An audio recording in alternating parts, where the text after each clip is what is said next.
so promenade is a word we use to describe a dance position where instead of moving in opposite directions, me going forward while she goes backwards, we're actually going to turn and walk in the same direction, both forward, in tandem. Now, this promenade position sort of describes a V-shaped position where we open up. Instead of facing each other directly, we open up into a V, and we're going to walk towards the open side of that V, which is the side of the hand you're holding. That's the leader's left and the follower's right side. So we turn to that side, and we take our walks through. And when we're done, we will simply turn back to face each other and return to closed position. So, like everything we've done so far, we're going to keep that exact same formula. 2 walks and a chasse. The difference this time is going to be our dance position. So we're going to do our 2 walks in that promenade position that Jonathan just talked about. We've got walk number 1, walk number 2, and then we're going to close back to face each other on the chasse.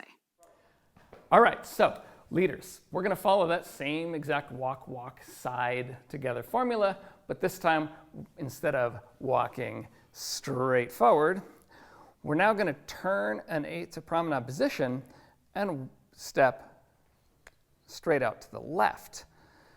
So there's that first step, and it's kind of in a funny position here. Instead of my feet pointing where I'm going, I'm turned a little bit more to a diagonal.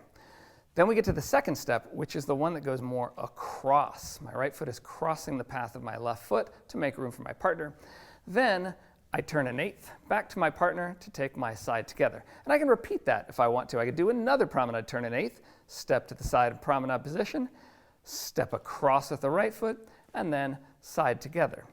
Each time I'm switching, after I do that chasse, I'm switching right back to that right foot again so I can have my left foot free. If I run out of space for another promenade, I can also dance forward into any other pattern from my basic foxtrot syllabus, hesitation, left turn, basic, or whatever. Follows, once again, we're going to do the natural opposite of what the leads are doing. So I'm going to take my back to you for a moment here.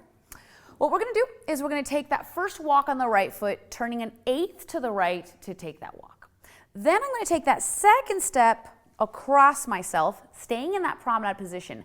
And finally, as I take the chasse, I'm going to turn back to my partner as I step to the right, and then close my left foot to my right foot, leaving my right foot free, ready to go into another promenade, or possibly a basic, or whatever the next figure is. Let me do this from another angle for you for just a second. So I'm going to come at you here. So as I turn, once again, I'm going to turn about an 8th. I don't want to over-rotate this too much.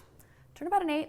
I'm going to take that step across myself. So rather than taking that step kind of in a wide stance, I'm going to take that foot across myself a little bit. Then I will turn and do my chasse. All right, so here's what it looks like when we dance together. We start in turning to promenade. We'd have our 2 walks, walk, walk in promenade, and then we turn back to closed position for our side together. This is danced to that same basic slow, slow, quick, quick timing. So we have our 2 walks, slow, slow, close up for our side together, quick, quick, slow, slow, quick, quick. Now, let's break that down just a little bit more and turn to a different angle. So we start in our closed position. We turn an 8th. I'm turning an 8th to my left. She's turning an 8th to her right to make that V promenade shape. And then we take our first walk. Now, the first walk is the easier of the 2 walks.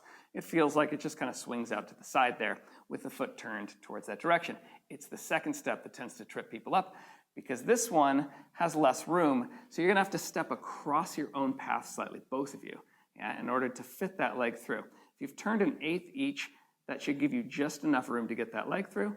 Then you turn back to each other and take your side together.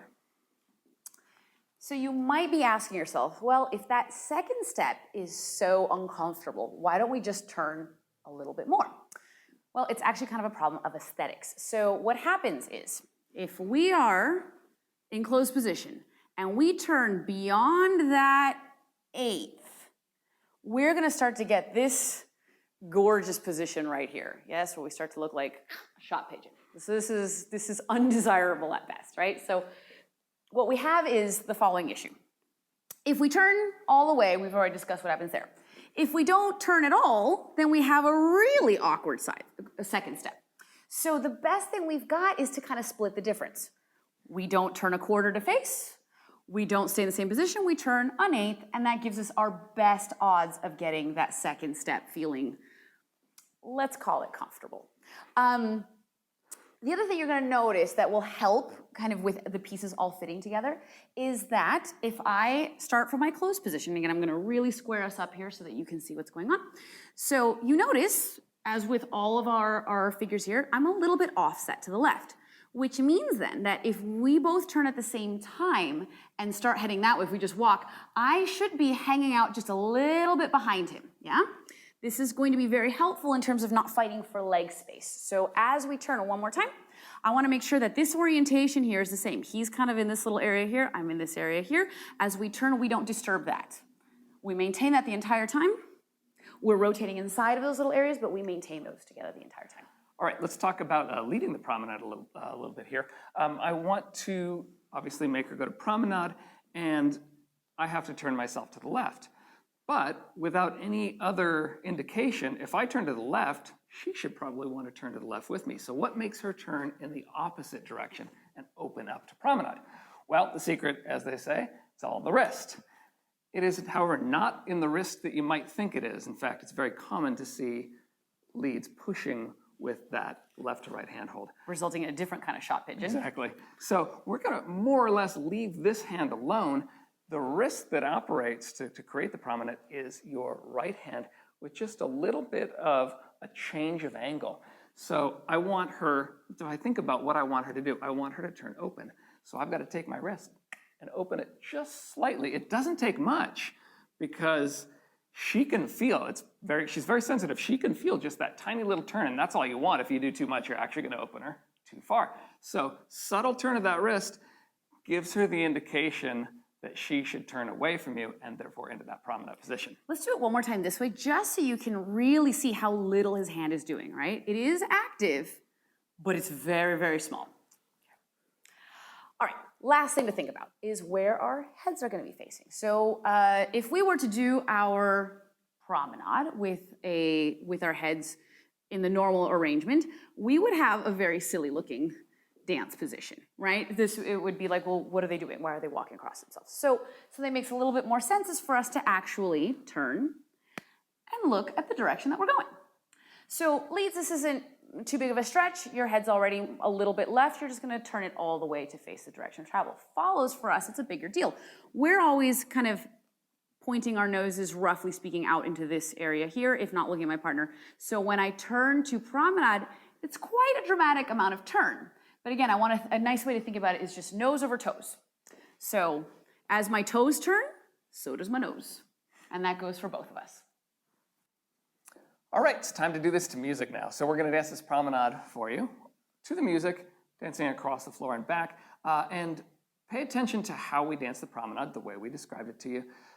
Don't mind the combination too much. When we get to one side of the room or the other, we'll dance a hesitation left turn or two just to turn it around to go back the other way. That's not really the point of the sequence. What you really want to do is observe that promenade as it stands to music.